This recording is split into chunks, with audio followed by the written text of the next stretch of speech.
When it comes to the King of Fighters, I've always been a pretty casual fan, and while I do think that characters like Terry, Mai, Kyo, and my man Raiden are all really awesome, I just never quite got the hang of the series' gameplay when compared to something like Street Fighter, for example. When thinking about which game in the series I wanted to cover for this video, I originally wanted to do the fan favorite KOF 2002 Ultimate match, but I thought that perhaps covering the game that came before it would be a bit more interesting. With a very troubled development that involves South Korean and Mexican game companies, SNK staff leaving the company to work for their direct competitors like Capcom, and a total debt of 38 billion yen, it's a miracle that this game ever got made, and it's an even bigger miracle that the series, and SNK as a whole, are still going strong today.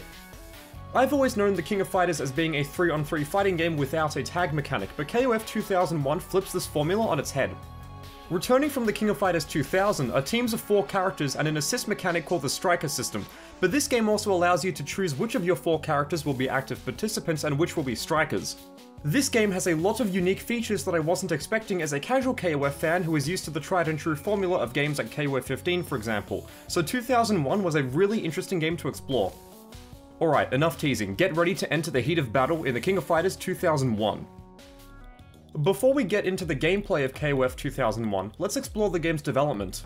I found a lot of information about the game's creation during my research for this video, and I've attempted to include all the important details. According to a GameSpot article from 2004 called The History of SNK, after making classic games like the King of Fighters and Metal Slug throughout the 90s, SNK was doing really well in the arcade game scene, but their forays into the home console space weren't as successful. During the late 90s and early 2000s, people started to invest more time and money into the home console space, and SNK did their best to release games on home consoles in their native Japan to capitalize on this trend. Unfortunately, none of these games were the smash hits that SNK hoped they'd be, and it left the company with a very uncertain future as their finances were looking really bleak. They were bought out in early 2000 by Aruze, a Japanese pachinko and slot machine company, so now, SNK's focus was squarely in this department, much to the displeasure of SNK's founder Eikichi Kawasaki.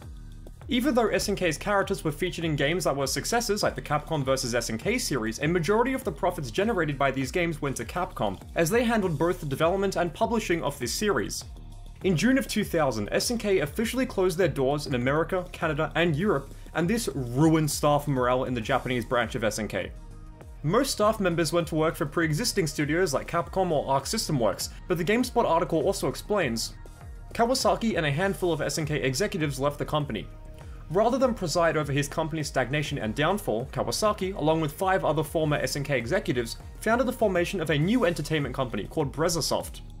Brezasoft went on to publish not only KOF 2001, but also 2002, and by the way, allow me to introduce another major player in the story, Eolith. This was a South Korean game company that took over the rights to the King of Fighters series after SNK went bankrupt, and Eolith was partially funded by Kawasaki, so he always had some control over the series, even if it wasn't directly under the SNK name anymore.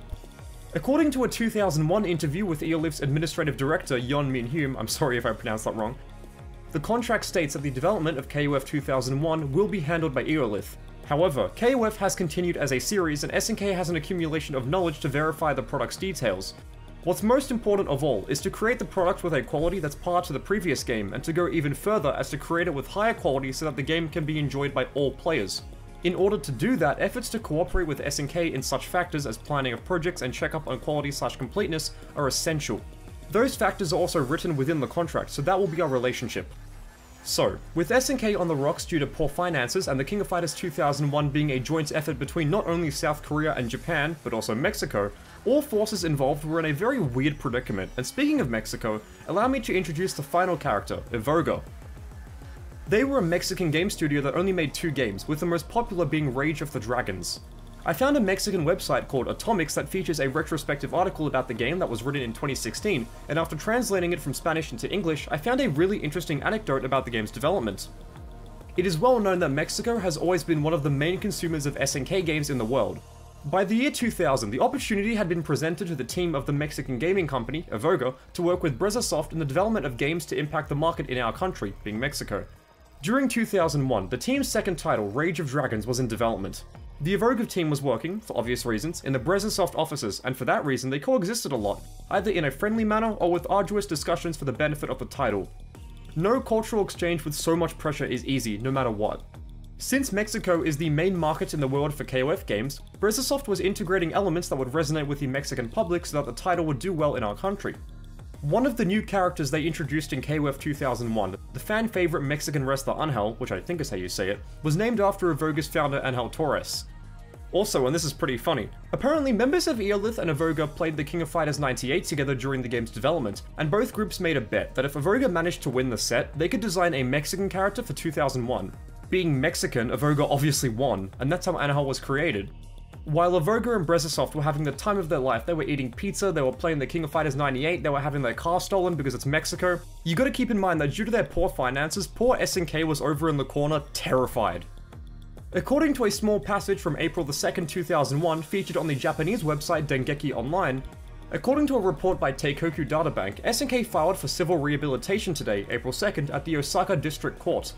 The company is a popular manufacturer of series titles such as Fatal Fury and Samurai Showdown, but has struggled with sales of Neo Geo Pocket, which was released in 1999, failing to increase. The company's cash flow has worsened with its amusement facility expansion Neo Geo World Tokyo Bayside closing on March 31st. Since February 2000, the company has been aiming for self-reconstruction under the umbrella of Aruze, but has given up. The total amount of debt has now been announced at 38 billion yen. That's around 42 billion yen, or about $270 million today. For a company that was slowly on the decline going into a brand new decade, having to pay this much money would have been a nightmare. But thankfully, the King of Fighters 2001 was released in arcades around the world on the 15th of November 2001. Now let's get into how the game actually plays and what systems it has to offer. You have 2 punches and 2 kicks, and these can be used for normals, command normals, your special moves, and your supers, and in terms of movement, you can walk, run, jump, short hop, dodge roll, etc., so all of the mobility tools that you would expect to show up do make an appearance here. Despite being developed by a studio outside of SNK, this game still feels like a KOF game if that makes sense. Even as a casual fan, I was instantly able to tell that in terms of gameplay and visuals and just overall aesthetic, this is very similar to SNK's offerings. The characters that you would expect to show up, like Terry, Kyo, Mai, Athena, etc., all make an appearance, and they all look and sound amazing. Terry, for example, still has his classic voice lines and animations, and even though I suck at KOF, he's always good fun to play as. Combos, even the small ones, feel really impactful due to the game's explosive sound design. Seriously, the hit sound effects are super loud, and they remind me of Street Fighter 2 because of this. These sound effects give the gameplay a very powerful feeling, and I think they're excellent. All of this is well and good, but KOF 2001 also features some really interesting mechanics too. The first of which is the Striker system, and I mentioned this in the intro. If you have a team of 4 strictly playable characters, then the Striker system is locked away. But if you designate at least one of your characters to be a striker specifically, you can call them in by pressing B and C together. If you have more than one striker, inputting a direction with the stick and then pressing B and C will call in the specific character you want. This technique requires at least 1 bar of meter, and it sort of reminds me of the assist system found in the first Marvel vs. Capcom game. That game has specific assist characters that cannot be played as, but KOF 2001 actually lets you freely play as every character if you wish. Going back to the topic of meter for a moment, if you have 4 characters and 0 strikers, you only get 1 bar of meter. If you have 3 characters and 1 striker, you have 2 bars of meter, and so forth. Basically, the more strikers you have on your team, the more meter you can build, and I really like this element of the game. It incentivizes players to utilize the striker mechanic, but it doesn't force you to by making your character weaker if you don't. The second gameplay hook is the wire system. Certain characters have powerful moves called critical wires that launch the opponent flying into a wall bounce if they connect, and these can be followed up by a combo or a super. Characters like Vanessa, Benimaru, and Ralph have these, but someone like Terry, for example, does not. The other component of the wire system is the counter wire. These were really hard to find information on, and I even found an old forum post from 2002 that involves someone begging for an explanation. As far as I can tell, counter wires are like critical wires, but they act as counter hits. To be 100% perfectly honest, I have no idea how to get these to work. I read online and I found out that, for example, Maxima's Vapor Cannon special move is a counter wire, but they never give me a wall bounce when I land it as a counter hit. You can see my move interrupting the opponent's strike during their startup frames, but I guess my move somehow isn't a counter hit? You're going to have to believe me when I say that I tried my hardest to get this system to work, but I just couldn't. Despite my frustrations regarding counter wires, I still think that overall, KOF 2001 is very fun, as it still contains the classic KOF gameplay we all know and love. Unlike most games in the KOF series, finding information on the critical reception and commercial success of 2001 specifically is a real challenge, but as far as I could tell, the arcade release of KOF 2001 was initially successful in Japan, with game publication Game Machine reporting in their December 15, 2001 issue that 2001 was the second most successful arcade game of November that year. Famitsu also stated that the game's home port to the Neo Geo AES system sold over 6,000 copies in its first week, and I'm not sure if this is great or not.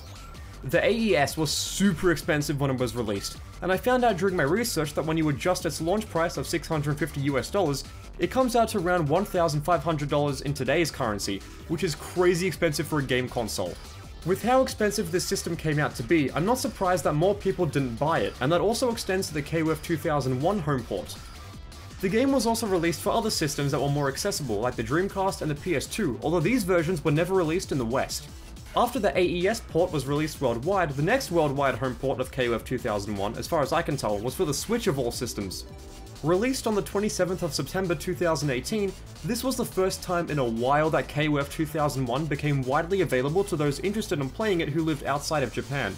The game was then ported to the PS4 and the Xbox One, and with its inclusion in Fightcade, it's easier than ever nowadays to play this game whenever you want. It's a bit of an oddball game in the series, and while Anhel ended up becoming a fan favorite that kept showing up in future games for her execution requirements, awesome wrestling moves, and just overall fan service, characters like K49 almost got SNK in trouble as he looks nearly identical to Tetsuo Shima from Akira. Seriously, the resemblance between these two characters is more than just coincidence, and it could be argued that SNK just plagiarized the Akira design, but personally I doubt this. Anyway, true story, back in the day, SNK fans believed that the company refused to put this character in their other games out of a desire to avoid any potential legal issues, and in 2019, Brazilian fan site Power Geyser asked the SNK community manager Crispy Kaiser about the character, to which he said, "About the one replaced by Nameless, you can't talk about him at SNK at all, even if anyone wishes, for legal reasons. From now on, in any SNK game, he will never return." But wait, isn't Cronin from KOF 15 essentially the new gen version of K49? They both share the same stance and some special moves, so after Cronin was revealed for this game, fans were rightfully confused and they took to SNK's official Discord server to ask questions, to which Crispy Kaiser returned to write, "I had to keep the lie going for years, implying that the whole spiel about K49 being removed for legal reasons was just overall fake. It was an elaborate hoax by SNK to incite excitement and theories around the character." I think this is really bloody clever, and it's really cool to have a modern version of K49 in a modern SNK game.